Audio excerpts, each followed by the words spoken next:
I wonder. I might actually grab my headphones. I'll be right back. Okay.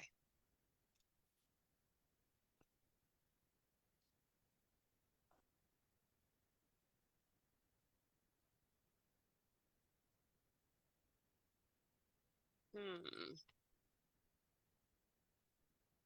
I don't understand what's happening. Oh, I can hear you so much All right, we're going to just close that. It's telling me I don't have permissions, but like oh, okay, it's saying meeting is now live streaming on Facebook. So maybe it's there. Let me just go over and check. I swear every time that we go live, there's one little tech glitch. So I need to, oh, it is saying I'm live. We're here. Okay. Hello, everybody. My apologies. I did not realize that we were live. Um, Good morning and welcome. All righty. So better. Yeah, welcome to okay. this morning's Illuminate session. And this morning we are talking with Sara Kuz. And Sara is a big dreamer and thinker whose life's journey has had many twists and turns that have led in unexpected ways. Driven to learn and try things for herself, Sara lives to figure out what is worthy to share with others, adding her own unique flavor and perspective. Sara is skilled at asking questions that get to the heart of what it is that someone needs and recognizing when the need doesn't align with the want in order to confront the misalignment. Currently, Sara is the energy behind a budding series called Conversations with the Universe. And this is a conversation series both in person and online, which aims to bring peace into the world through observing life in real time and compassionately holding space for exploring the feelings and philosophical ideologies that shape our worldview. She currently works at the Conscious Cove in Kitchener, Ontario, where she and a colleague provide their holistic services as well as general and specialized art and meditation classes. She also co-runs a monthly women's circle at the Yurt KW and tutors math using her skills of helping others truly get to see and accept themselves in all forums. So good morning, Sara, and thank you so much for joining us here today. And I'm really looking forward to the conversation that we're about to Mm-hmm. have. So Good morning. do you want to just share with us what this Conversations with the Universe is all about to get us started on this topic? Yeah, for sure. So, the colleague who I work with actually have co-founded the Conscious Cove with. I sent him the bio and he's like, "Can I correct something?" I'm like, "Yeah." So, he actually got me started on my spiritual journey. I'm going to say about five-ish years ago, 5.5 years ago. And the conversations that we have to me were so rich. I'm like, I would like to share this. Like, I would like to have these deep conversations with the rest of the world because, or whoever needs to have them, and just hold that space because for me, there were so many dots that were connected in terms of what I observed and how to think about them. I was like, oh, okay, like this works for me. And it wasn't like there was a set way of thinking about them. It was just my own thinking was able to develop in that direction. Mm. So it was, yeah. So, yeah. So every time we would have this conversation or this form of conversation, I'm like, I wish other people could participate and like add and share their own perspective too. Because like, yes, we have really deep ways of thinking and understanding now, but that doesn't mean it can't be added to or shifted or whatever, because everybody can bring something to the table. And Absolutely. maybe other people have the same questions I do. I don't know. Yeah, and it's only through conversation that we can actually give ourselves permission to expand our minds, to expand our thinking, to expand to the different perspectives that others might have that can also kind of open up a new way of thinking and being in the world. Totally, totally. Because then we can get to the nitty gritty of why there might be a disconnect and Yes. then hash it out and see if it actually fits or not. And if it doesn't fit, that's fine.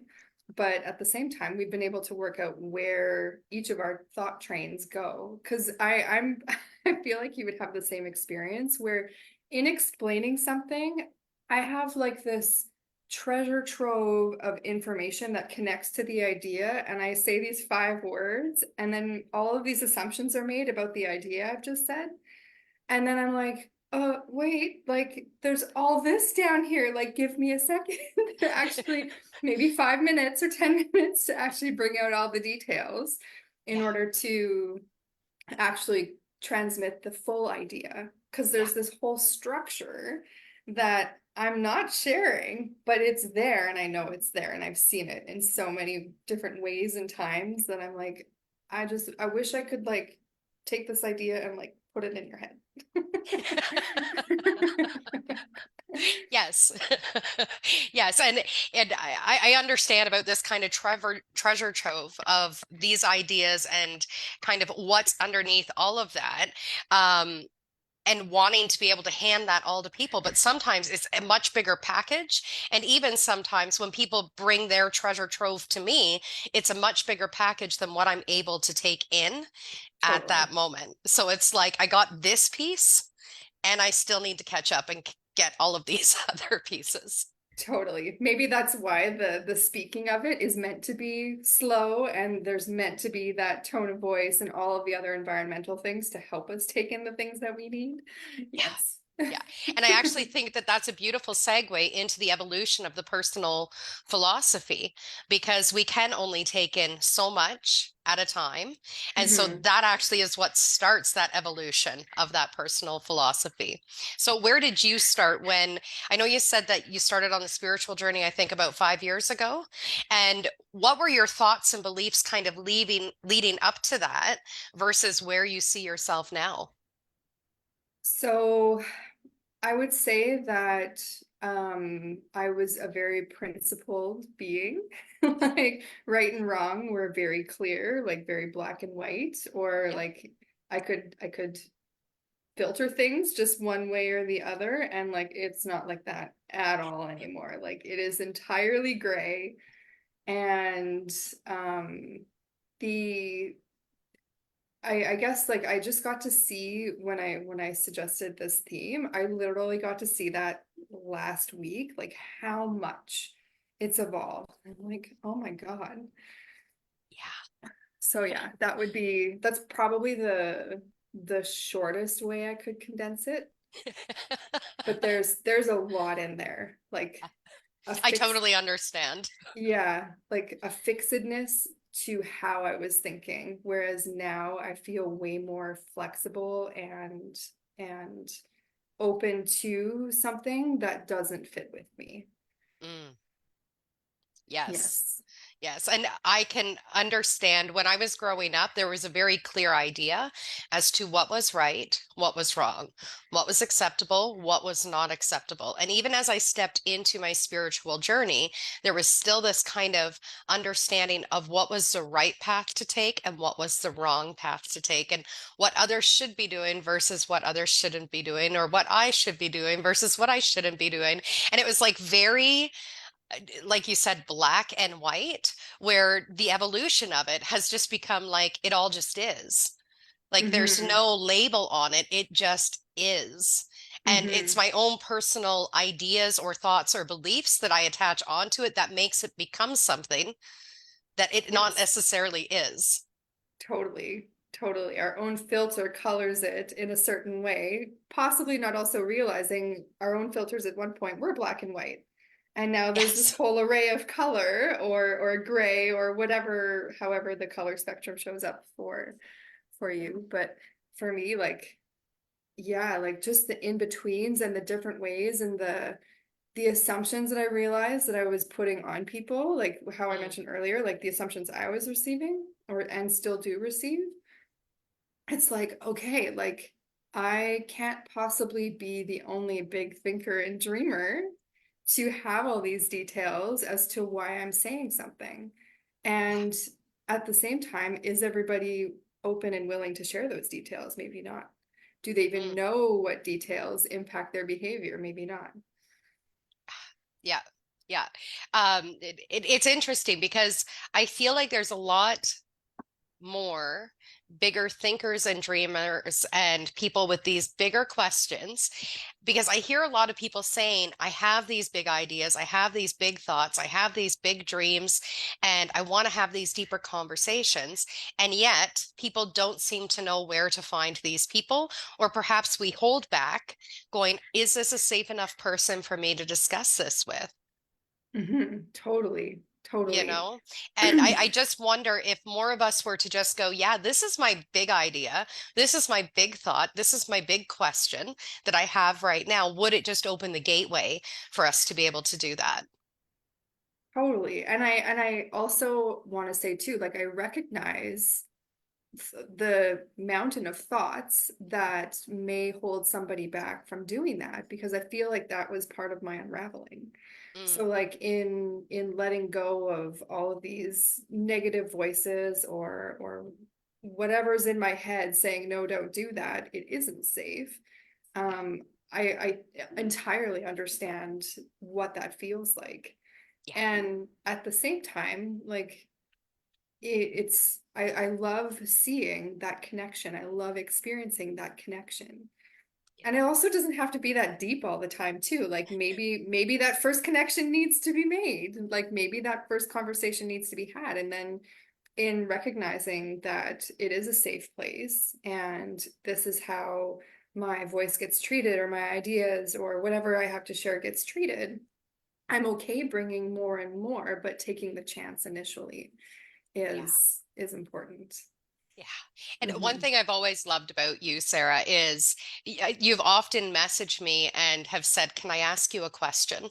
Or are Mm-hmm. you open to receiving a question? And I know from the response in my body, something major is about to shift for me. Because when Sarah messages to go, can I ask you a question? It means that she's seeing something within me that could perhaps use a different shift in perspective. And your questions are always on point. And sometimes I'm like, I've got an answer right away.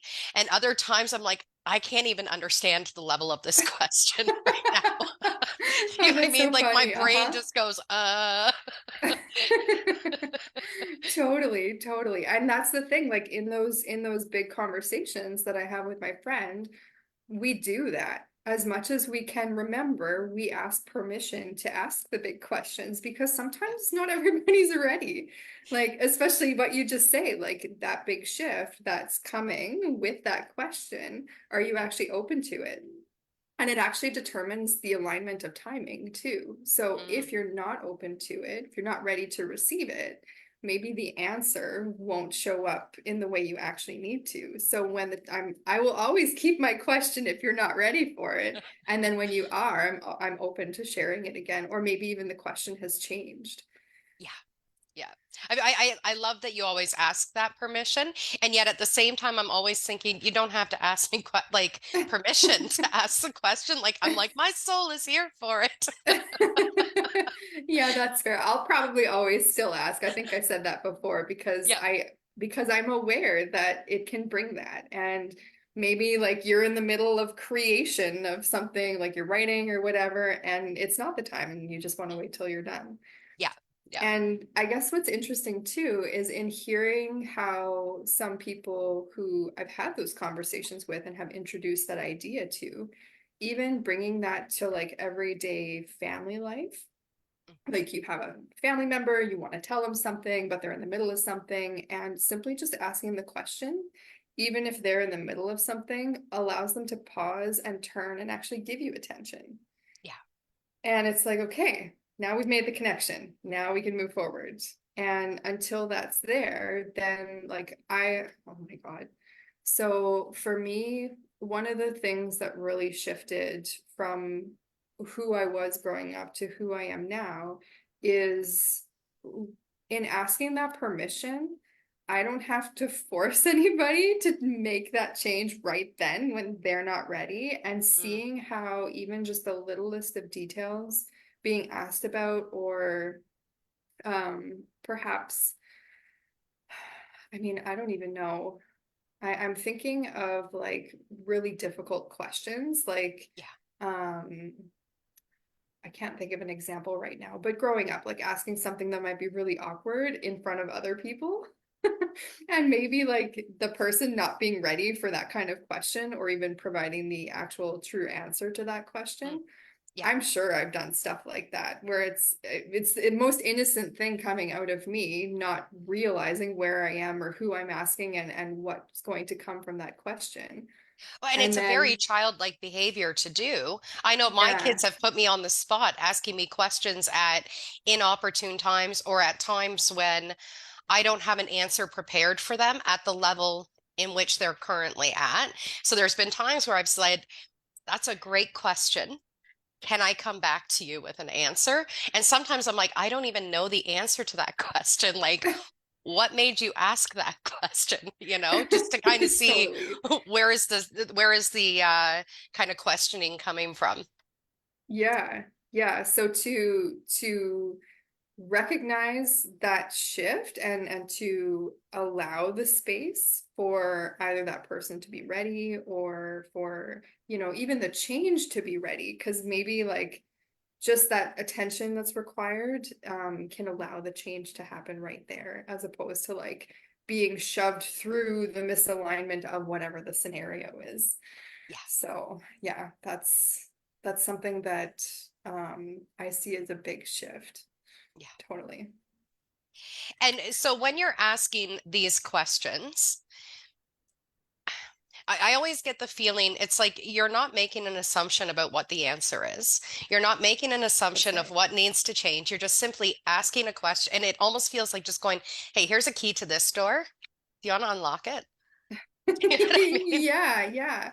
I would say actually, not realizing that in the past, this is what I would do. I would say in the past, I would ask those questions with an expectation of the outcome. But Mm, like my experience now is that I have no idea.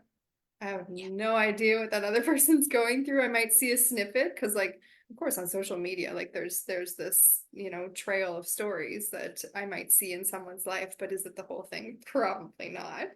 yeah, So yeah, so to see that in asking the question, it's not even for me to receive the answer. Like yeah, if you tell me I'm open to that because I am asking the question, but if you need to just look at that for yourself, go for it. yeah, I'm welcome to other questions upon reflection too. yeah, Um, because again, like what you just said, like not knowing the inspiration for the question or what I might have seen to want to ask it. yeah, yeah.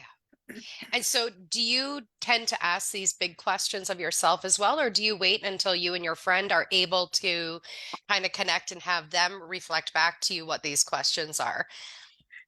Um, I would say it depends. So Okay. sometimes I'll have a question come up and there'll be an answer, whereas other times I don't have the answer. So I do need to have that conversation to just kind of explore and also so the way we talk about stuff too is to explore the deeper mechanics of why that question might exist Mm,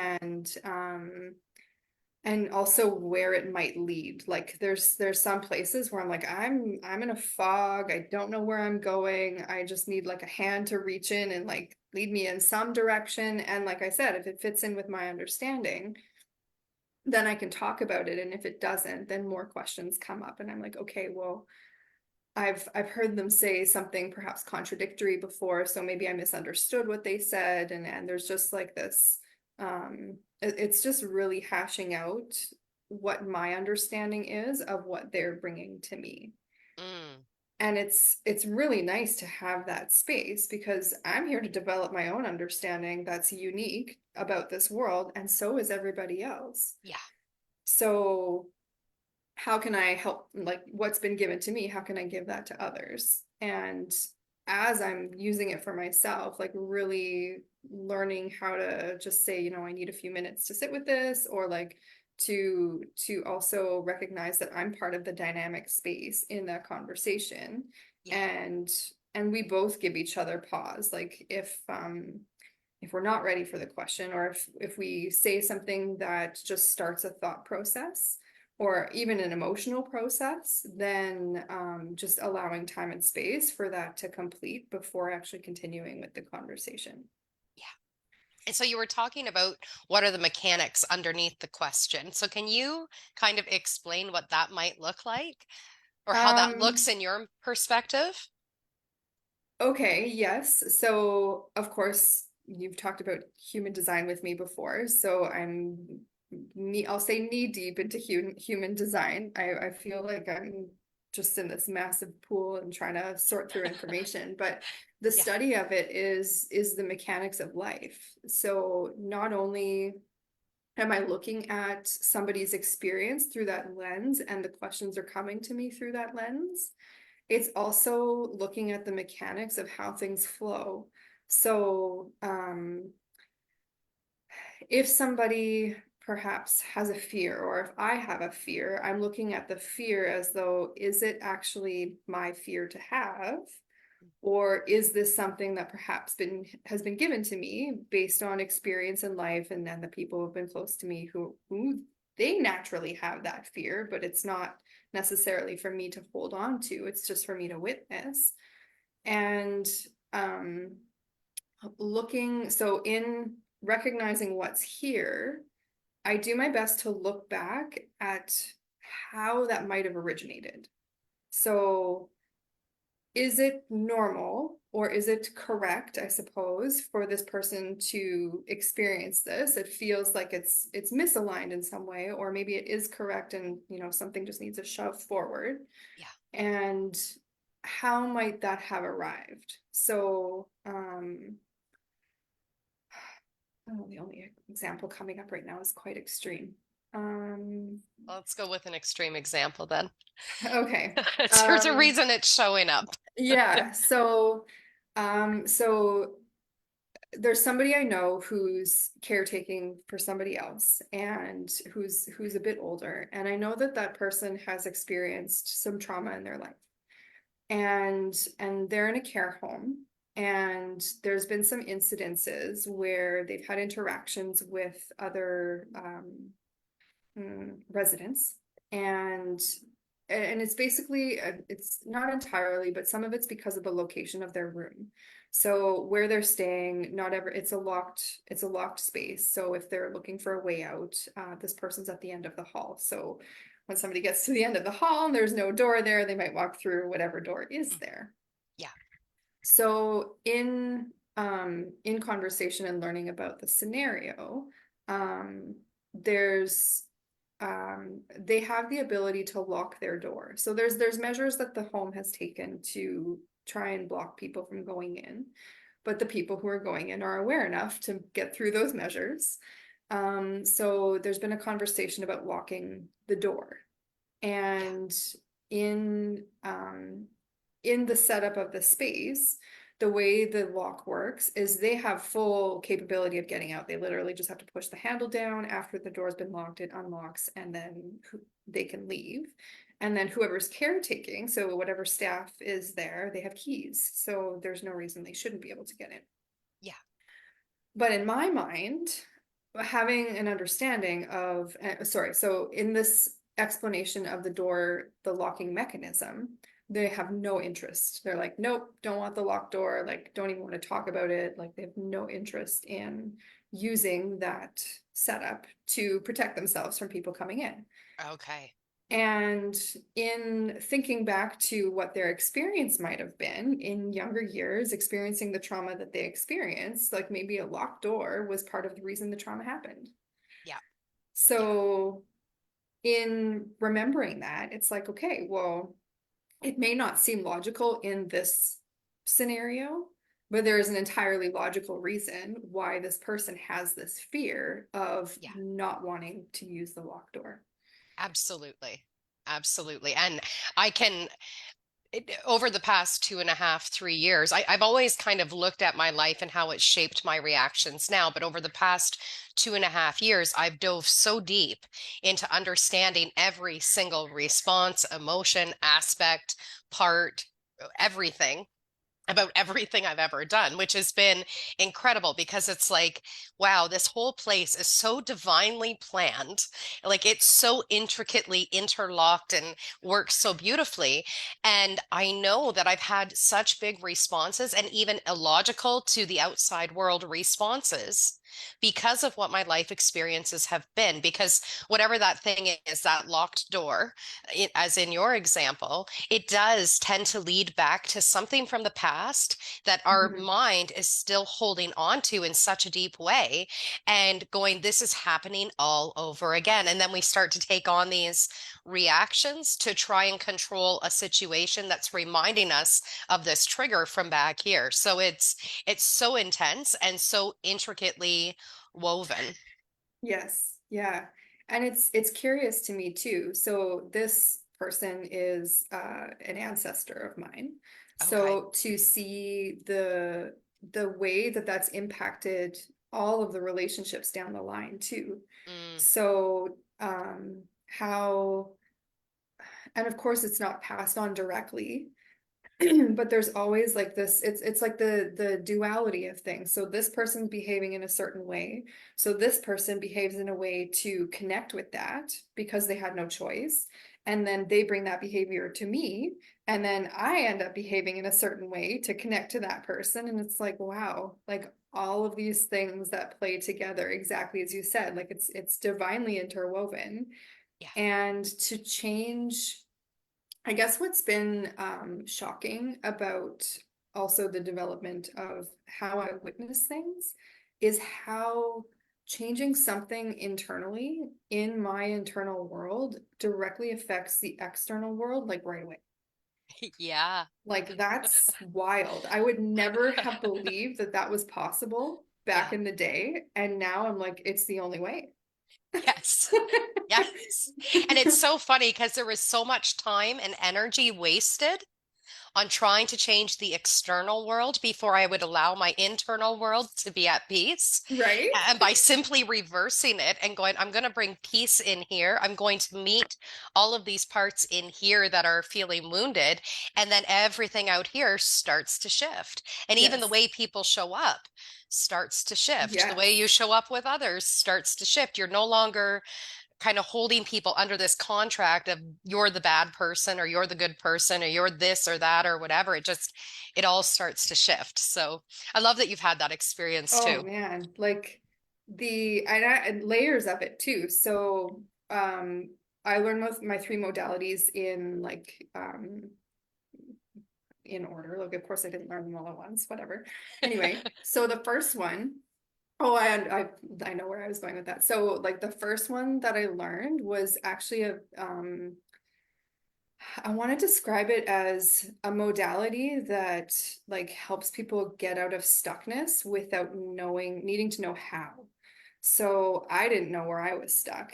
And the the process of remedies that I was going through, they were shifting how I was communicating. And like I didn't have to, I just had to take the remedies. And every little step along the way, something would shift. And it would probably bring up something that was difficult to go through. But when I was watching what was happening in front of me, the interaction had shifted. So, like, however it was at the beginning, it was a little bit different. And then the next time is a little bit different, and then so on. And I couldn't believe how it wasn't just shifting my communication, it was shifting the way other people communicated Mm, with others within the same home. Because wow. there were things being said in between other people where I'm like, I've never in my life heard them say anything like that Yeah. or been so open or whatever, like whatever was shifting. And I'm like, that is amazing. Yeah. And then with human design, I got to learn. So one of the biggest wisdom centers for me is my root center, which is about receiving the pressure of the world. And then generally I would react to it because I didn't know what to do with this pressure.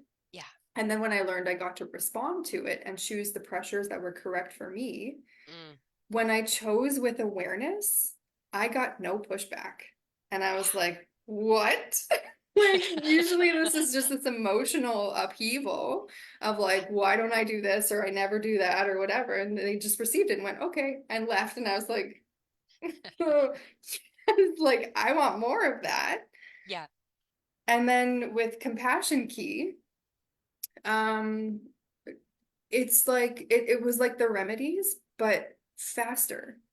Yeah. And like being able to go through one session and, you know, just seeing the shift in communication. Well, apparently I have a big theme of communication in my life. Seeing the communication shift or whatever behavior patterns that we had, again, like it was like it almost didn't exist anymore because like you say, like whatever soul contract we were in, I got to resolve my part, so their role was no longer needed. Yeah. And Yeah. then like what? It's so magical. It really truly is so magical, that shift that can so easily happen. And I say easily kind of lightly Yes. because I compare it to how I tried to shift it prior to a deeper knowing. Yes. And Yes. that was hard. And it was like really hard work that led nowhere. And it just got me in like this kind of constant state of disarray where the process that you're talking about, where it's like you're shifting things internally, you're understanding yourself at a more internal level and expressing that light back into the world, it's everything else does just naturally start to shift and to reflect that back to you as well. And it, to me, it was always so interesting because I could easily point out the villain in other people Yep. without recognizing my part as to what caused them to be the villain. Right. It And is so, it requires so much humility to yes, be able to look at yourself that way. yes, So, I will probably repeat this for the end of my days. I learned within probably the first year or two, the saying, when you point a finger, three point back at you. yeah, And I took that and I was like, I am going to use that. That is my personal like viewpoint from now on. And that is how I'm going to look at things. Oh my God, the shocks I got simply from that perspective of yeah, like pointing the finger at somebody and being like, you're doing this. And I'd be like, before I would say it, because the word you would trigger me. And I'm like, okay, wait a second. And I would look at what I'm about to say and I'm like, where is that present in me? yes. And like, oh my God. Like, oh my God. I don't even have like a specific example, but there was one I remember an exchange with my partner where oh, okay, I do have a specific, it's like all coming in now. Um he he really loves his cars and he drives very far back and forth to work every day. So he just really respects his cars and wants to make sure like his ride's comfortable because he spends so much time on the road and likes to keep them of course in pristine shape. And Yeah, there's one person in my parking lot who he would always park beside and he would constantly complain about their parking job and their car is not in good shape. But all I see are like the assumptions that he might be making on whether she caused that shape or whether somebody else actually like hit the car and she just didn't want to fix it kind of thing. yeah, And yeah, like she wasn't very regular with her parking. It would either be like one side of the parking spot or the other, but it would just be the same thing over and over. And I went to like say something in that forum, like, why are you? And I was like, And I'm like, what am I about to say? And like I sat down and turned into like I started almost crying because I'm like, oh my God, I have done this to him our entire relationship. And I was like, ooh, like, okay, yeah, that's big. I'm going to stop this right now. And I literally apologized to him. I was like, I am so sorry that I didn't realize I was treating you this way. Like, yes, I apologized pretty much instantly because I was like, I can't believe that that was me. yeah, Whoa. yeah, yeah. And it's a hard realization when you realize the um perceptions you've held about a partner or a loved one, um the way you may have, I know I've apologized to my partner, to my children, etc., for the way I've treated them, the way I've seen them, um, the things I've said to them, going, you're the one who needs to change this, without realizing it was inside of me the whole time. And this looking at myself, it's actually, I don't want to say a vow that I made to myself last August, but essentially it was kind of like, I guess, a commitment that I made to myself. I read The Book of Longings by Sue Monk Kidd, and I thought it was you actually who recommended me to read the book, but apparently it wasn't you. I don't know who recommended me to read the book, but I bought it. I read it. And it's essentially a historical fictional novel about the life of Jesus, but it's about his wife. And that's where the fictional part comes in, is his wife, Anna, and her relationship with Jesus and stuff. But to see her loving Jesus from a wife's perspective. And of course, he dies at the end because that's Oh, just yeah. what happens. Yeah. Um, but to see it from that perspective really brought Jesus down to like a human level for me, where I could suddenly see my husband as Jesus, in the fact that he has been hung on a cross his entire life, all of the sacrifices and burdens and Oh. stuff that he's had to carry. But then it's true about you, and it's true about me, and it's true about everyone we see, is that we've all been hung on a cross of some sort, and we've all been burdened down by life in some sort. And a lot of times we sit there and point our fingers and go, ah, look at you on the cross. And we celebrate when people are dismantled, instead of going, Mm. wow, what a load you have to bury. And so in that commitment to myself, it was to remember that everyone is hanging on a cross, that everyone has a load that they're burying, or that's not the right word. A load that they're bearing, not burying. Maybe they're burying it too, actually. Well, yeah, maybe. Like, I don't Um, want to look at that. exactly. And so in that kind of commitment, it was about remembering to see the God within each of us, remembering to see the light, and then to take on, because the story of Jesus is he took on the sins for the world. And so Hmm. for me to be able to look at each person and understand that they've all got this cross that they're carrying, is also for me to commit that I will take on the sins. And I put that into kind of quotations, because it's not so much about their sins, but it's whatever I see in them that is wrong. I'll take that on myself to carry that and to transform through that myself, so I can remember the God that they are, if that makes sense. Yeah. Wow. Yeah.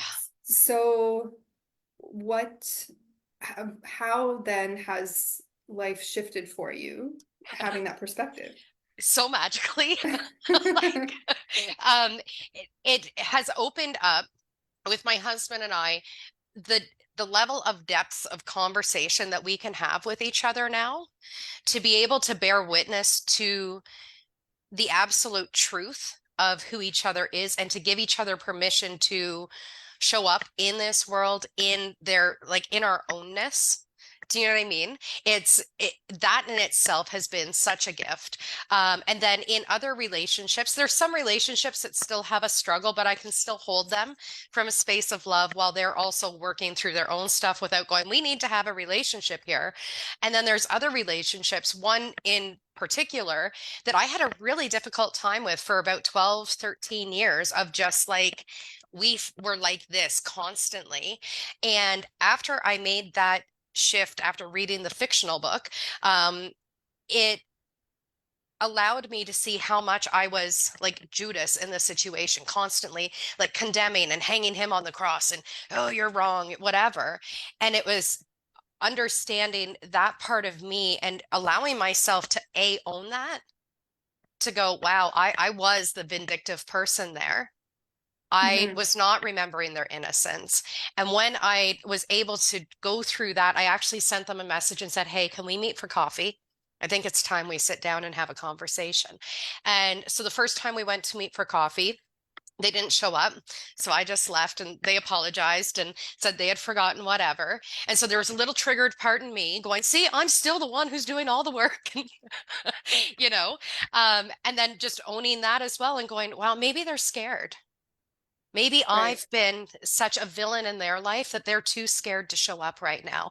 Can I give myself compassion for that? So then give myself compassion for that. And then we met up I think it was about 2.5, 3 weeks later. And in the first time in our relationship with each other, they actually took ownership for the hurt and pain that they had caused to myself and other people in my life Mm. without me ever having to say to them, you did this. It was they went, I'm taking ownership for this and I am sorry. And I was Wow. going, I'm taking ownership for this and I am sorry. And there was things that they were bringing up that I was like, I forgot that that even happened. Do you know what I mean? And so it Hmm. was like, wow, this can also be loving. We can also hurt each other and take accountability for what this relationship has been and decide to move forward from here. And then Hmm. the unraveling of that, or the unfolding of that, not the unraveling, the unfolding of that is their behaviors had also affected many other people in my life. And so those people also had to come to a place of understanding because now this person wanted to have a relationship with these people and they're going, I don't want to. Hmm. Right. And they're going, no, you need to. And I'm going, everybody just is where they are right now, and that's okay. And Yeah. this is since last October. So now people are able to all be in the same space with each other without being triggered. So do they Wow. have the best relationships yet? No, but they have the best relationship now that they've ever had because no one is standing in that trigger anymore. So that's how it's shifted things for me. And I feel like it's just going to continue to unfold. Awesome. That's Yeah. beautiful. Yeah. Yeah. Wow. That made me think of some relationships in my life too, where um I hmm, so I'm gonna say, what was this like? I think this is longer than 15 years ago now. Like there was just a falling out that occurred with somebody who was really close to me. And I didn't really understand why. And at the same time, like kind of what I was saying earlier, like I would try and force that conversation to work through whatever was making our relationship difficult. And because of the misalignment of timing, or even just the misalignment of us, like whatever it was, whatever I was sharing wasn't making anything better, it was making things worse. Mm. And Yeah. at some point I was just like, I have to let go because like Yeah. I don't want it to deteriorate more than it already has. And we clearly need to go our separate ways for whatever period of time in order to have our own life experience. And actually, funny enough, so this would have been, I want to say this would have been about six years ago. So about a year before I started on my spiritual journey. I like completely disconnected. Like I was like, we're done. Like whatever Yeah. just happened was crazy. Like we're done. I don't want to contact you ever. Like not or for whatever time needs to be. Yeah. And it took it took about 5 years. It took until last year to be able to reconnect with them again. And it actually took a really shocking experience to kind of blow open Mm. whatever was closed. And at the same time, it wasn't even that we could connect, it was that I actually got to stay in the same space as them for 4 days. Yeah. And like both of us were surprised at like kind of how easy and non-explosive our interactions were. Yeah. And to be honest, like I'm sure we've both done our work, but I look at that as a lot of it being how I've changed in not forcing Yeah. like this needs to be talked about, this needs to be talked about, this needs to be talked about. It's just like, okay, I'm just here to witness whatever's happening Yeah. and I'm going to take it in and I just kind of have to, get my bearings again because it's been so long since I've actually connected with this person. I don't even know who they are. I think that's a key point as well, is who someone has been in the past is not necessarily representative of who they are now. So a lot of times we'll hold a memory of someone and go, this is who they are, this is how they are. And yet Hmm. I am not even the same person I was at this time last year. Like I have shifted so much, I have changed so much. So how can I expect that anyone else is going to be in the exact same spot that I left them when we've had to have like a separation in our life path? Yeah. And I recognize that what I was doing was in every connection that I had with somebody, it was like I would hold on to the memory of whatever emotional feeling existed when we parted ways.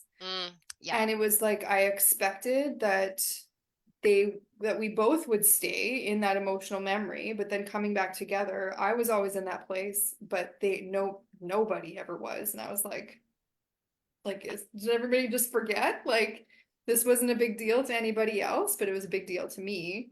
Yeah. And whatever anybody else's processing or experience was entirely different. Yeah. So that was one of the assumptions I was making. Yeah, and we're very much alike because I've gone through my life and I have that emotional memory, and it's so clear to me as to kind of what went down. So when people don't talk about it, when people aren't in that same kind of emotional space, I'm like, wait, what? How can you just move on like that? Like we need to Right. process this. Yes, yeah. No, no, not everybody does. No, and that's kind of a beauty because I realize it's actually a gift within myself is that I can feel things in such a deep way. And I also have the space to be able to feel them in such a deep way, to dig deeper, to get beneath like what is underneath this emotion and what's underneath that emotion and what's underneath that story and what's the illusion and whatnot. And that's a gift, you know? Yes. I Yes. seen it very much not as a gift for a very long time. Oh man, it created so much discord for me, but at the same time, I just had to realize like it's not about acting upon it, it's just about witnessing it.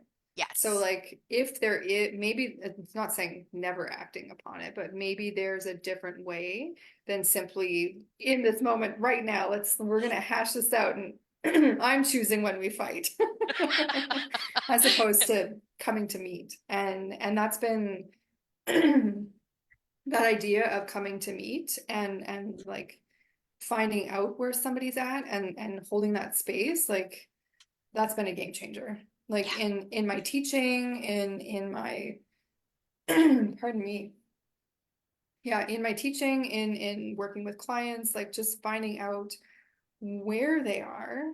so that I can see what's actually happening as opposed to making the assumptions. Yeah. Yeah. So massive game changer.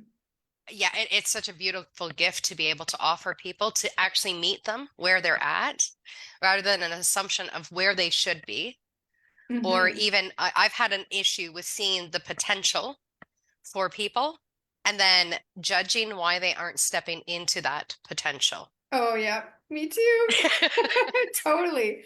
And it's funny because like I feel I now recognize like the amount of expectations that were put on me and like how success was defined for me Mm, and how I'm not even close to what that picture is or was. Like the life path for me that was hoped for or expected is not this one. And um in in realizing that that occurred to me, I also had to come to terms with where I'm at because it doesn't match the picture that I was given. yeah, And then the question is, well, what actually do I want? Like, mm, what does that look like? Am I okay with where I am? And in accepting where I am and becoming more accepting of where I am, I can become more accepting of where others are too. yes, yes. So that direct reflection again in the world. Yeah, I mean, I think everybody is a mirror for us to be able to see ourselves in a new way. And it's when we can accept everybody as they are, when we can love everybody as we are, that's when we can know oneness within ourselves. And that's how it leads to oneness within consciousness. But as long as we continue to see a separation, they're the problem, you're the problem, I'm the problem, whatever, then it does make it more difficult for us to see that there is a oneness, that we all come from the same source and will return to the same source. Actually, that's really funny. The way you just said it there reminded me. So I have this meditation series that I put together for human design. It's very personalized. And in everybody's chart, there is a way to see how you might blame the other. Oh, So, interesting. so like what you might think is the problem of the other and what you might think is the problem of yourself. Okay. And it's been eye-opening for me to see these things and be like, oh, I thought I needed to be that way, but I don't. I'm here to receive the wisdom of everybody else while I watch them be that way because they're supposed to be that way and I'm not, Mm, right? yep. So, like, man, I am just in awe of how everything actually works and fits together. Yeah. Like, the way the way everything fits and what can be seen when we're actually like just willing to witness what's there and not project outwards and like actually like take things in. Oh, I just got hit with a bunch of gratitude right there. Wow. Soak it in. Oh, it feels Yeah. good. And yeah. Nah, Yeah. I'm getting teary. I Man. understand. I went through a similar, this past year has been like the biggest kind of opening for me in my own spiritual understanding and depths of kind of how everything lays out. And in I guess March of 2022, right after I signed up for the Compassion Key Lightworkers Accelerator program, there was a woman who had offered this Beyond Quantum Healing session. And it was like, it's essentially a past life, but it's much bigger than a past life. So you go into two past lives, you're asking like soul questions and stuff. And then the following January, I did for my birthday a life between lives regression. So it's like the in between one lifetime to the next lifetime. And so those two kind of compiling together, broadening my understanding of my soul's journey. Then in the past year, seeing how everything started to unfold and whatnot. I think it was last August. That I sat in my office in absolute tears because I could see the timeline or the trajectory of my soul's journey and how beautiful from a lifetime 6,000 years ago up until now has been pointing the light into like this experience now. And it's like this has all been unfolding exactly as it needs to, all for me. So I can express this out into the world. And that is just I mean, the universe is doing that for each and every single one of us. And there was so many judgments that I held against these experiences. You know, you see the past life and you see yourself dying, or you see these relationships, or you see the things that you've done or whatever, and you're like, oh, I'm judging this. This is bad. I shouldn't have, they shouldn't have, whatever. But to see it all kind of coming together to this moment now is like, wow. Like, how perfectly planned was that? Like, the writers of Mm-hmm. this script, amazing. Absolutely Right. amazing. Oh man. And the thing is like it's not just you and me. It's like 9 billion people. Like Yes. how do you script that? Yes. Like that's insane. Yeah. Man. I'm actually curious. So I understand and I often preface the way I speak about this stuff as perhaps a difficult perspective because I I know I know I've gone through difficult things in my life. And I know there's people who have gone through more difficult things who may not be able to accept that perspective of everything is working out in their favor or that everything is part of the journey kind of thing. So how do you go about sharing that with somebody who might have that difficulty? I mean, I think first off, it's remembering the difficulty that I've had around it as well. Because there's been a lot of experiences that I've had in my life that I've judged. And essentially, I use that word judged as I've chosen to see it as this is a bad thing. This should not be happening. Mm, Um, and who am I to say what should be happening? And that's difficult because there's been crimes that have been done against me where people should have been in jail, right? hmm And for what I realized that I did when abuse happened against me is I locked my heart into a jail cell instead of that person getting locked into a jail cell. And so it's mm, about unimprisoning myself because their choices were their choices. And I Mm-hmm. can sit here and I can condemn what their choices have been. I can condemn what anyone else has done to me, but that just means that my heart is still in this kind of locked prison cell. Now, I'm not saying, hey, let's all go out and let's commit crimes and let's do harm unto people, because Right. I could feel like hurt people hurt people. And so even those who have hurt me, even those who have done crimes against me, what was the pain that they were in that this became their best choice? That's right. Yes. Yeah, You know, yeah. because I know I've been driven to the point of absolute rage in my life. And I've had thoughts like, oh, I could just kill them. But I don't act on it. I have a thought of it. I have the rage come up and I clench my fists and I grit my teeth and whatever. And that's as far as it goes. So, what kind of pain would a person have to be in to get to that point? And Mm-hmm. can I even fathom it? I really can't, Mm-hmm. you know? And so, how do I explain that to people? I usually don't.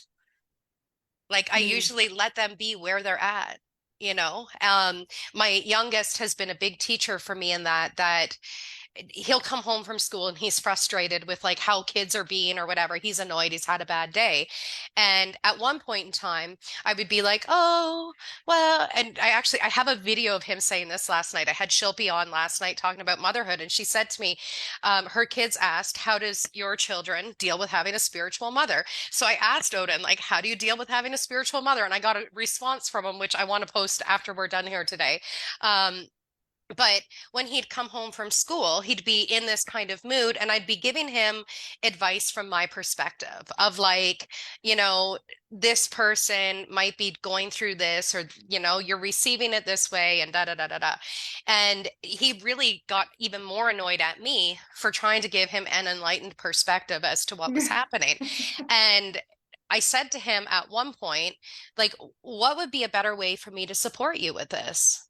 And he's like, just don't give me any advice. Just let me be mad. Just let me be angry. Let me be sad. And I Mm. was like, okay, so it's not a construction zone. And so if he comes home from school now and he's had a bad day, he'll just be like, no construction zone. And then he gets to vent. And it's not about you need to change your perspective. It's this is where you're at right now. And yes, these people did these things and whatnot. And I can see that a lot of times it's a normal 11-year-old response to a situation. And, you know, we all know what it was like to be 11 and have drama at school. And Totally. I can also hold that space as an adult to go, yeah, I see this, and this really isn't as big of a deal as what you're making it out to be right now. But I can understand why it's a big deal to you. And to hold that kind of space for people who might have dealt with whatever is, I can understand why they are where they're at. I can hold space for that without having to shift them. But I do have a difficult time with it because I can see a bigger picture, because I can see Mhm. that there's a lot more that's going on. And it is something that I'm working on. So I don't even know if I answered your question with that. Yeah, yeah, you did. And I guess I wonder because I know it's come up a couple times for me where I'm like, I feel like this is going to be challenging and I have the energy to say this, but I also in some ways like I want to preface it so that there's an understanding where I'm coming from too, like because I don't want to force people to move and say where you're at is wrong because like it's not, it's part of the Yeah, process, but at the same time to realize that there there is something more, so like where they are isn't where they're meant to be stuck forever, yeah, unless they're meant to be stuck forever. Like again, I'm not necessarily wanting to say this path or that path is the correct way, but for them to know that change in that way can occur, and there is a perspective that allows that. yeah, And it doesn't mean it needs to be adopted now or ever, but it's available. yeah, yeah. Because So, it's so important to not bypass the emotional response that's happening in the right. situation, but it's also important not to attach yourself to the emotional response that's happening in a situation. That's right. Yes. Yeah, And yeah. because it's all just a story that's playing out, and that's the difficult time I have, or that's what I have a difficult time relaying to people, is this is all just a story. These are all just characters that are showing up. Mm-hmm. And so they matter, but they don't matter at all. It Mm-hmm. matters, but it doesn't matter at all. The emotions matter, but they also don't matter at all. Right? It's not this or that. It's a combination of the two, and allowing yourself to be fluid with it, to be open to shifting what your perceptions might be or shifting what the story might be telling you about yourself. Mm-hmm. Yeah, the what you're saying right now reminds me of like in human design, emotions are actually awareness energy. Yeah. So it's not like, you know, this is the story that will always exist. It is the story that exists now, and it's bringing a very particular perspective that is important for your awareness. But it doesn't mean that, that's the emotion that needs to be stuck there, Yeah. because then you're stuck replaying that scenario over and over, hanging on to that emotion, thinking it's always going to be the same way. Yeah. And when we're holding on to that emotion, we start to kind of project it out there into the Yeah, world so we can continue to experience that same emotion over and over again, just in a different kind of flavor every single time. And then we get to say things like, see, this always happens to me. This is right. always how they respond. Right. And it's just to Forget. prove to ourselves that we're right, even when Right. we don't want to be right on it. Not realizing we're the transmitter. Yeah, Yeah. Oh man. Yeah, like this is not in any way, shape, or form how I would have viewed how the world worked as I was growing up in absolutely. in any way. Because it also like it's amazing to watch too, like over the years, I mean, especially the last few years, like the acceleration of change that exists. And like when we were growing up, like how there was a way that things worked and there wasn't a whole lot of variation. But now there's so much more. And I don't know if it's like, I don't know how to describe it. I keep seeing it in a couple different ways, but one of the ways that shows up for me is like the school experience. So in tutoring math, I get to see how different every single kid is and the challenges that they face. And it's almost like everybody in school now needs a specific support. Absolutely. Whereas I don't feel like it was necessarily like that when I was in school. I, in reflection, I can see that there's a lot of kids who could have used extra support or a specific type of support, but it was not available. We were all kind of given this one classroom box, and we were told everybody learn in here. And I could fit very well inside of that box. I Hmm. could excel in that box, but I had a lot of friends and a lot of classmates who fell out of the box, who could not be contained in it. And then they were labeled as the bad students. I see. And I guess like I don't feel like there was that big of a population when I was going to school to Mm. actually like um I suppose have that broader perspective, because I mean I grew up in small town Manitoba. So I grew like up in small town Ontario, so yeah, it's tiny. Um and for the most part, like yeah, of course there was a range of students, but I don't know, like I the variety of challenges that seem present today, Mm, it just didn't seem so, it just didn't seem as much like that. Like if I reflect, I'm like, I don't remember any of these experience. Like if there's this big pile of experiences that are happening now, I don't remember any of that happening mm, way back when. yeah, And I wonder, like I couldn't tell you obviously because I would never know if it was more of an internal experience that we were having as opposed to an external one that's being expressed now. Um, but yeah, like the experience of school seems so different. And even the amount that is able to be taught, like considering the work that I see the high school students go through, there's actually like I'm going to say one or two units that we experienced that they don't. So oh, it's like interesting. pieces have been cut out because there's not enough time or skill or Yep. whatever to actually provide that experience. I don't actually know what the problem is because I'm clearly not in the system, but to see it shift so drastically. And I remember when I was in high school, like the university professors were complaining that we weren't learning enough math.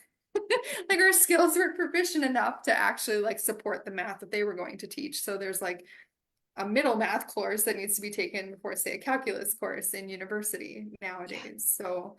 Um, so yeah, it feels like in that way there's some sort of regression. But at the same time, in working with kids one-on-one and seeing like when I do come to meet them where they're at, they're entirely capable.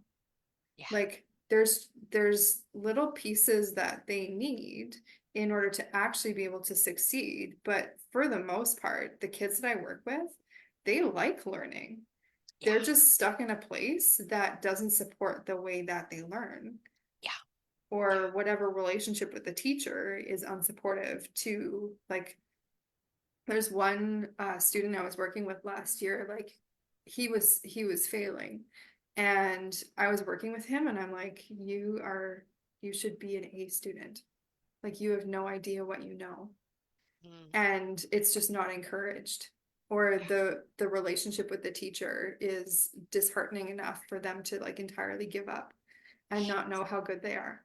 My one son, he's 21 now, but when he was in grade 4, just to give a kind of perspective as to what these kids are going through in school. So grade 4 was quite a while ago for him.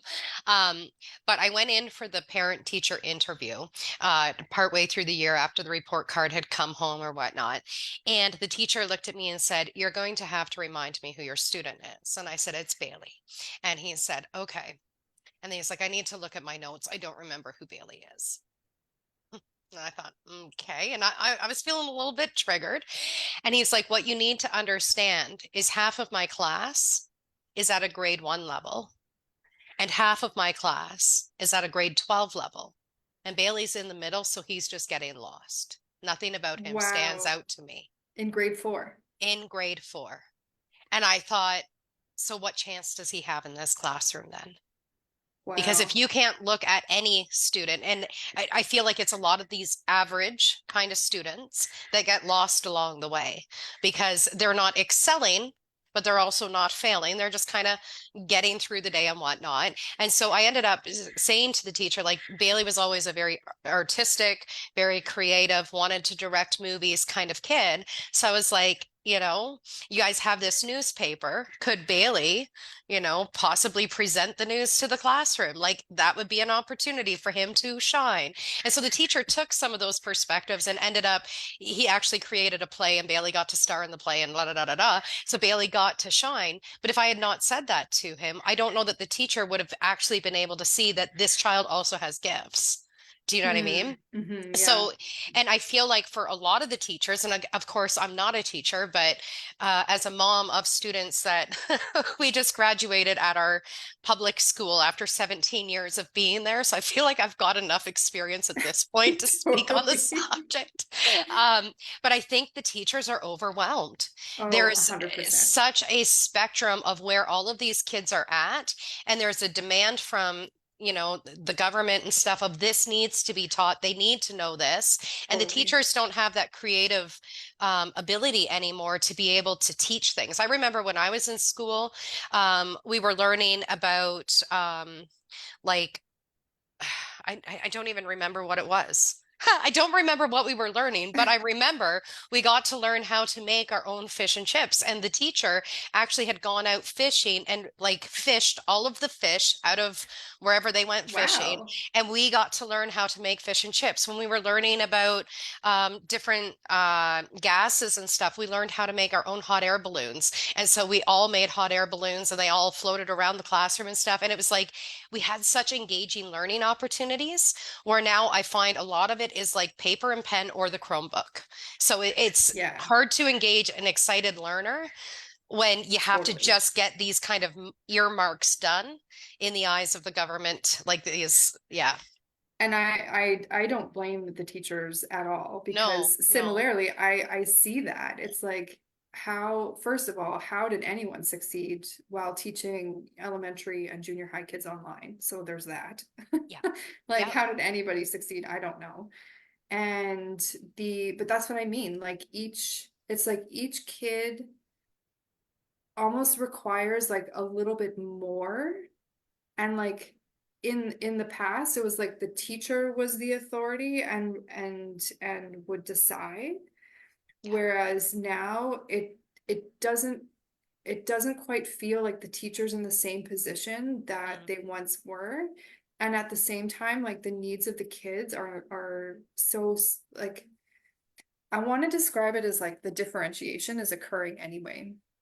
So yes. like while we might have been more homogenized and there was a way of doing things back in the day, now there is a unique need that every student has that's showing up Yeah. that if it's not addressed, it's like things can't move forward. Yeah. And so our one daughter, when she was in public school, she was identified as gifted. And so she went to the gifted program and she went to the gifted school, etc. And one thing about being in these kind of gifted programs that I wish were available to all public school classrooms was when they say started a science unit, they would say to the kids, we're doing science. What excites you about science? What are you passionate Oh about my science? God. And then they had 3 months to research on a project, come up with whatever theme they wanted to come up with, and then they presented it. And these kids, like, the the array of different projects that they'd bring forward, the topics that they'd bring forward, and then the knowledge they would gain from each other because they're using each other's passions. They're learning about it through a passionate heart that's like, wow, look at this cool thing. It was incredible. And I wish that in the regular public school system, they'd say to the kids, hey, okay, so we're doing a thing on music. What excites you about music? And let them flourish. And some of them might Right? play a song, and some of them might learn an instrument, and some of them might be doing a music video on all of their favorite rappers or whatever. It doesn't matter. It's about getting the kids passionate about it instead of having to Totally. like repeat the information that they've received. They're creating the information that they want to receive. So, Absolutely. That's like just that question alone. I'm like, oh, yes. Like, why wouldn't you want to learn about what lights you up, right? Like, exactly. go do the thing. Yeah. Oh man. Yeah. Yeah. I don't even know why I got on this topic. Something about I don't remember, but the point seems to be like it's not even just in the school world, it's also like the world, like the differentiation Yeah. is I don't know if it's becoming more accepted or like it's appearing in a specific way, but there's like I want to describe it as a filtering. Like the only thing I can see right now is like, the circulatory system where like you have the big blood vessels and then it gets down to the capillaries where there's like 100 million of them and Yeah. single blood cell gets through. I feel like we're there. Like we're Mm, in the capillaries and each of us is a capillary and the filter, we are the filter of that single blood vessel, but there's so many of us. Like there's all of this different filtering happening. yeah.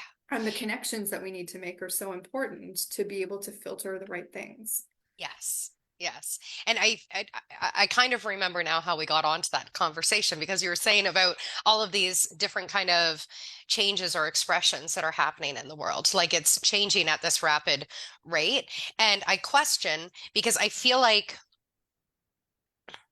I know that they talk about like the age of Aquarius or the new Earth or whatever label you want to give it. But more and more people are actually expressing their authentic self. They're Yeah. expressing themselves out loud and going, hey, this is who I am. And we're accepting it more. Where if we look at like, the early 1900s, we were still condemning women for getting pregnant out of marriage. We were, condemning people if they had a divorce or if their sexuality or their skin color or whatever. We were condemning people constantly. We're really opening up to the acceptance of all beings, the Hmm. acceptance of all expressions of who we are. And I realize we still have more to kind of develop in those areas. And yet, when we look at the last 100 years, it's been this massive change and allowance of expression. So, of course, now we're kind of opening the door to how do we learn? We all learn in such different ways. Mm-hmm. Yes. Yeah. Yes, we do. And that's like it's beautiful. It's beautiful to see because these how do I want to say this? It's like before, like these big think questions and these dreaming questions, it's almost like, and maybe I'm seeing this from my perspective, but it was almost more scary back then Mm, to have those conversations because of that judgment. Is it right? Is it wrong? yeah. And really, like, with this world opening up, like maybe this is just how we see the world because we've had this opening, and maybe it still is black and white for people. Like, I actually don't know. I actually don't know. I didn't have that question until this moment.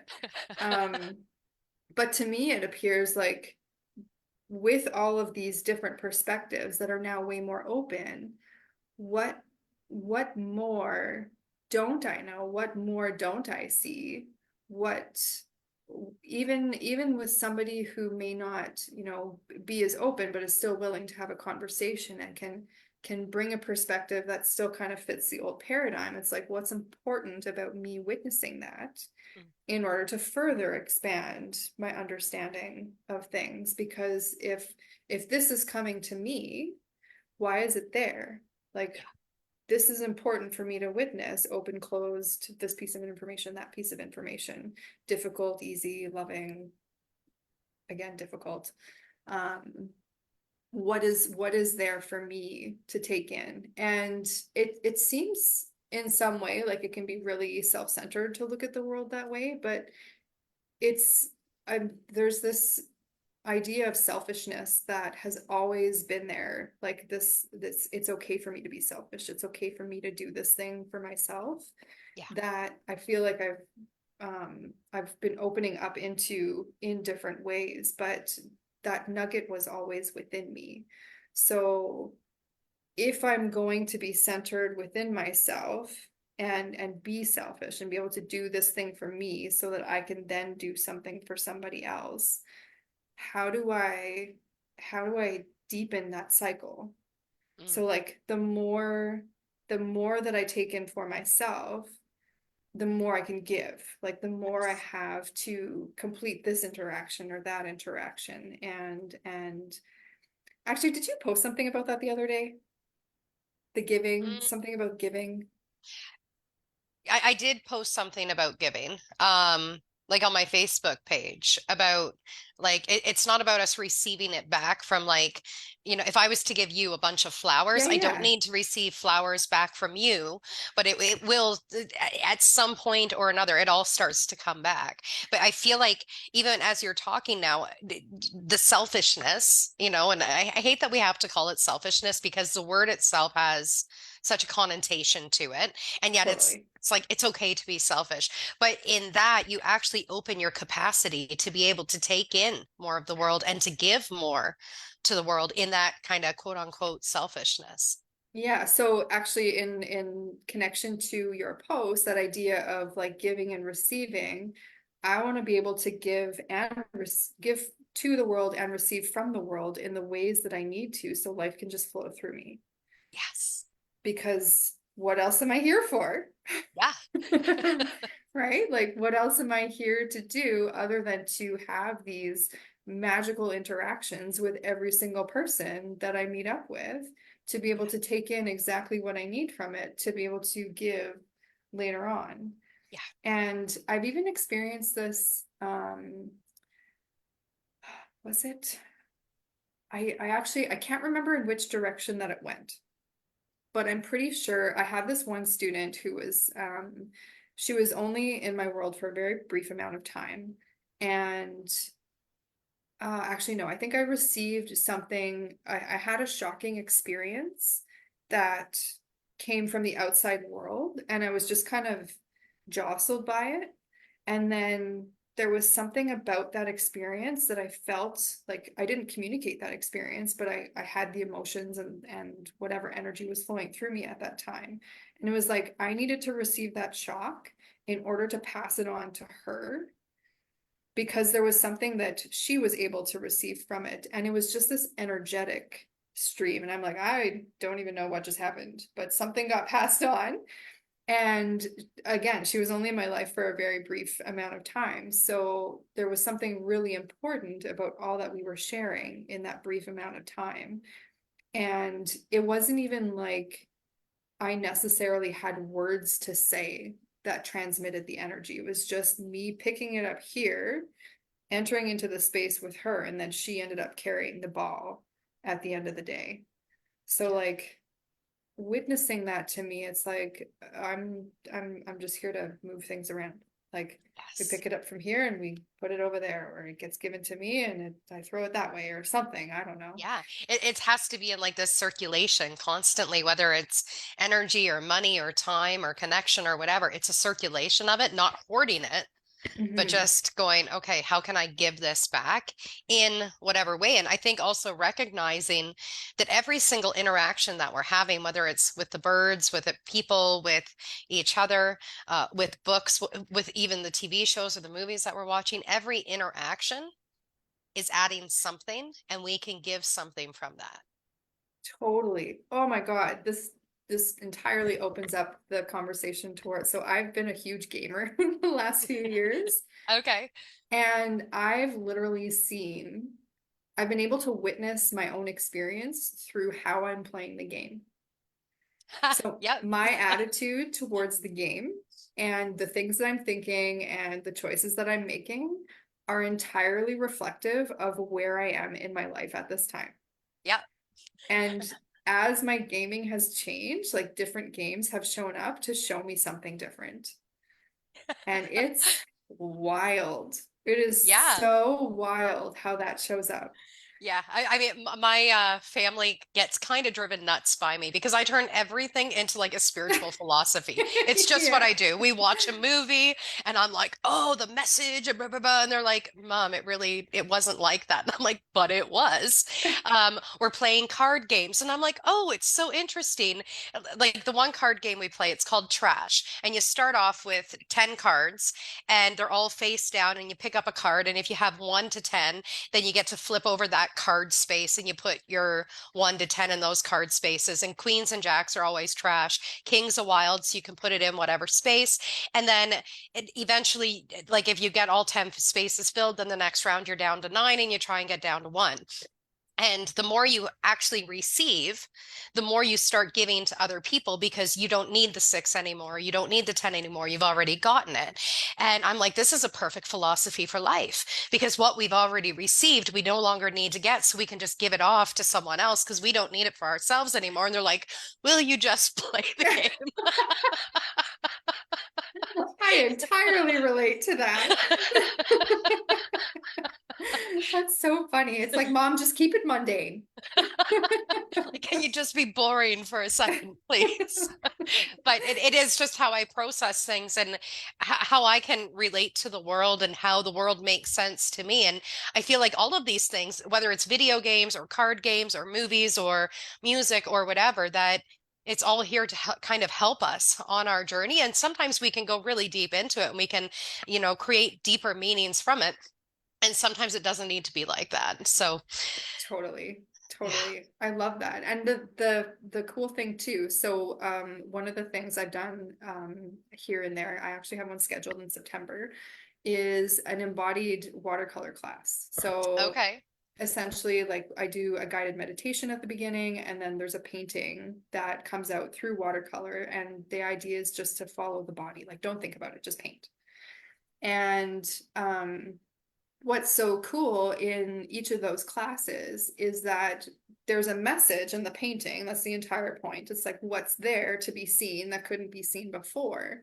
And every single person in that group has something very specific to share about what's been painted for one person. Like the message that comes through is incomplete if I'm the only one sharing and there's other students in the class who want to share.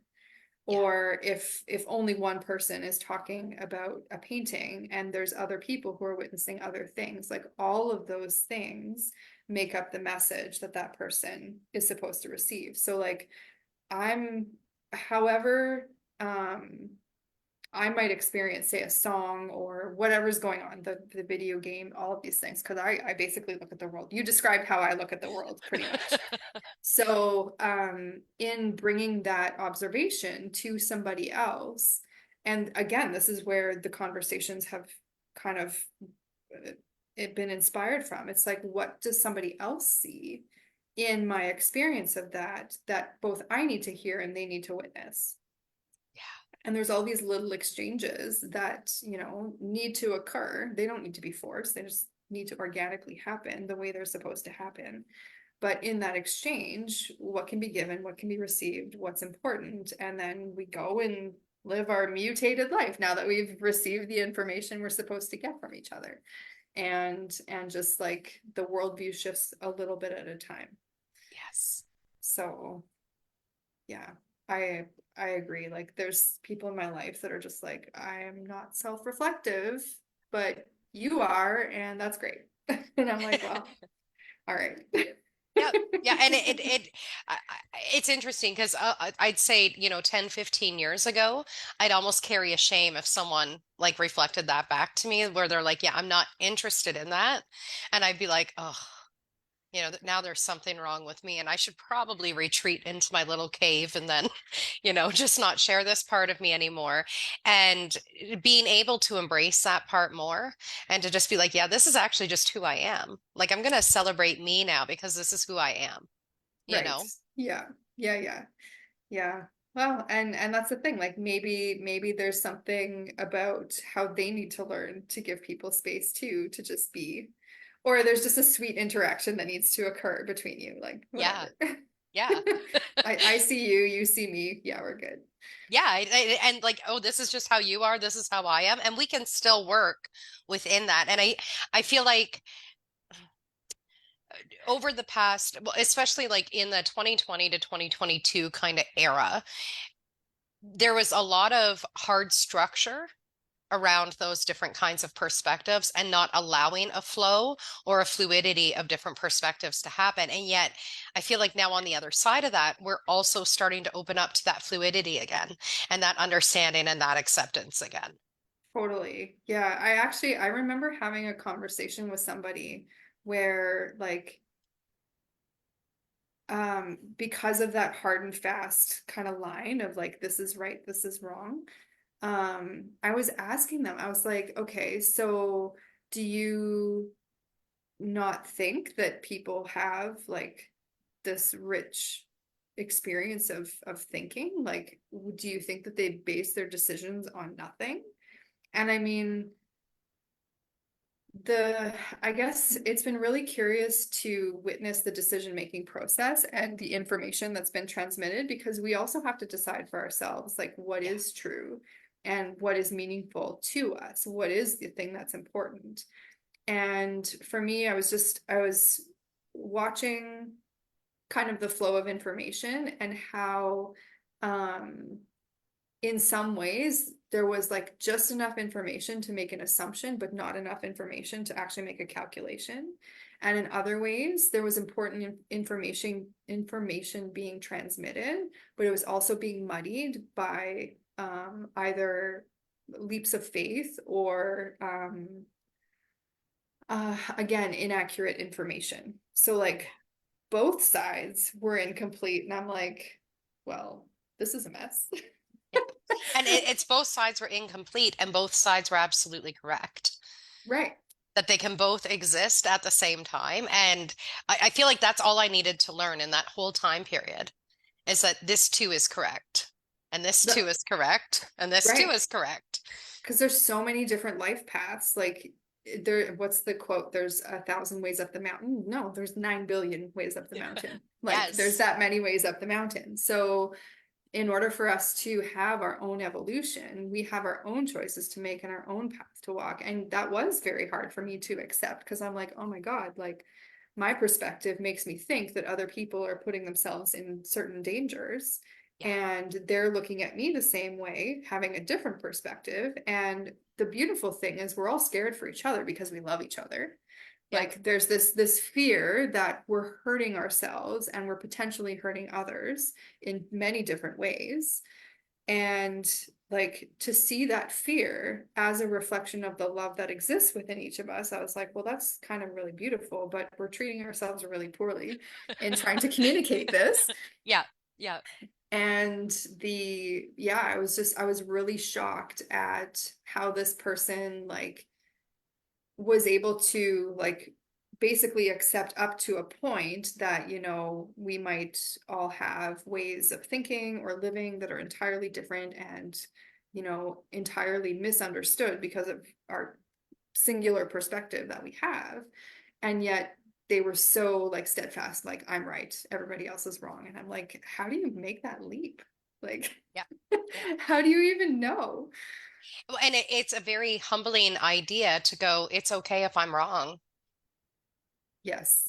That and yeah, it's to be willing to take responsibility to be wrong. And it's almost like now I say to people, like, prove to me that you're right then. Like, do you know what I mean? I have a different perspective. And it's not even like I'm saying to people, prove to me that you're right, but I'm willing to be wrong if you can show me differently.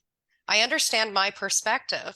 If you can Hmm. show me differently, I'm open to that, you Yes. know? Yeah. And this is actually where I got to see that structure start to emerge because like I have this massive idea and I can only communicate it with so many words. And then the assumptions are piled on top and I'm like, and then oh, this is actually something I wonder, I think I told this story at some point in one of our conversations somewhere.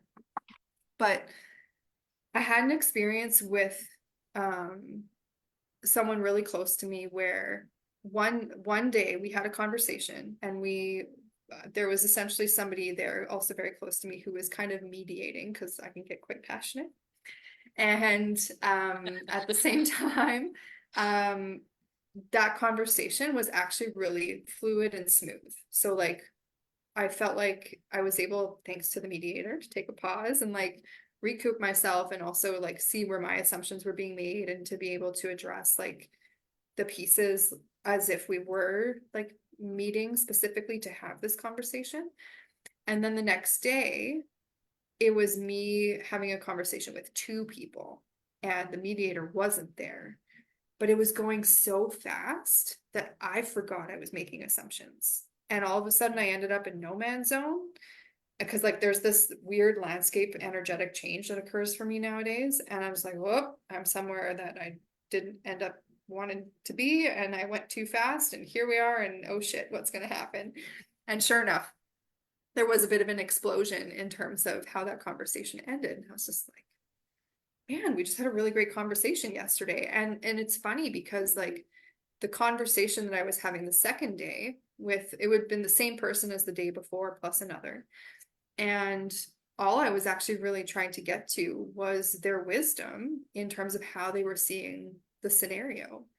And um, because of the amount of assumptions and the speed at which we were both moving, it just got too far too fast, and offense occurred and the explosion happened. I was like, damn it, like I just really wanted to know what they thought about all of this and to like dive into the details, which I guess just wasn't meant to happen that day. Yeah. So it's, I mean, it still happens to me, even though, and it's funny because it's actually in more of the mundane conversations where I go too fast.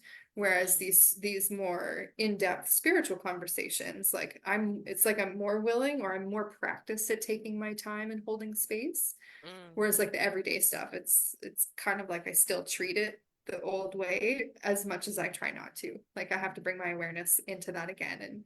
And part of that too is the people I'm having those conversations with aren't actively practicing the holding space.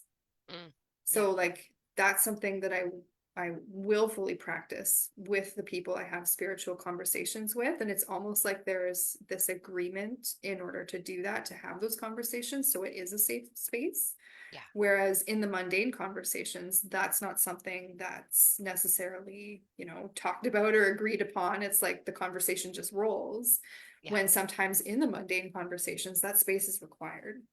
Yeah. And I forget. And then that happens. It's like, well, we'll try Yep. again next time. And that's all we can do, right? It's just go, oh, interesting. Okay, so that came up. I'll try this next time. Um, and it's been interesting for me over, I'm going to say like the past year and kind of committing to this idea of seeing everyone as this kind of God energy and taking responsibility and stuff. It also means I'm coming in and going, I'm going to hold the space for whatever needs to come up right now. And Mhm. it's like allowing yourself to almost encircle the conversation in whatever it needs to be encircled with so that whatever needs to come up can come up. Does this mean I don't get triggered? Absolutely not. I still get Right. triggered.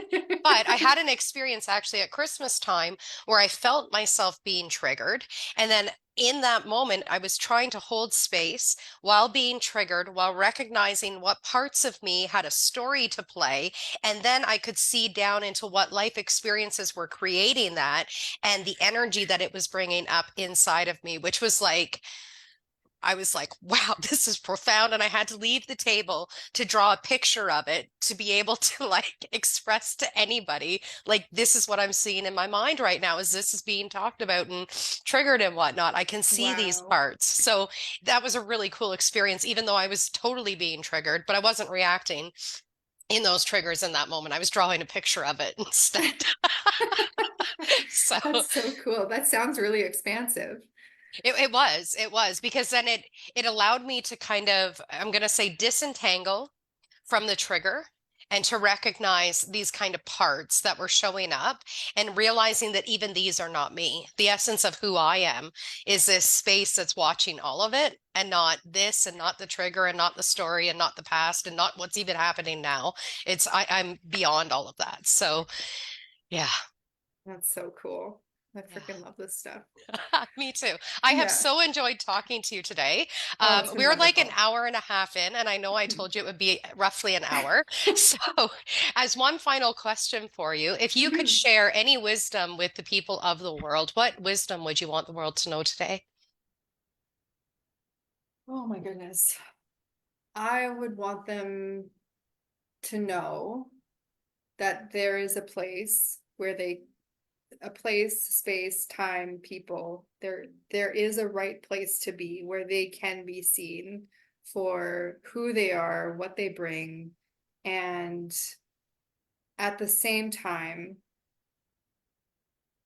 they will never not be that, even if there isn't somebody there to see that. Mm, beautiful. I don't know where Awesome. that came from. Oh, I love those questions. Awesome, awesome. And I guess that there is one more question because you're holding the conversations with the universe around Kitchener Waterloo. Yes, so I don't have any dates at this Okay, time. I believe it's turning into more of an online thing, okay. but I still want to hold them. So you can find, where do I post them? So I post them on my page, The Conscious Passenger. I have a Yep. group called The Peaceful Rebellion. All of those places you can see about them as long as I figure out my socials to actually share with them. I believe I also have the Instagram, The Peaceful Rebellion. Okay. I am open to having them one-on-one as well. So if again, like through Facebook, or we're also downtown at the Conscious Cove in Kitchener. So I can be found there as well. Awesome. Okay, so if you want to send me all of those links to the Instagram, the Facebook, and everything, I'll get it Yes. posted onto this live video and on the YouTube channel that gets put up so people can connect with you and reach out to you as needed. Thank you so much for joining us here today. I've absolutely loved talking to you. It's always an Oh, honor. I love And speaking with you as well. have a great day, everybody. Bye.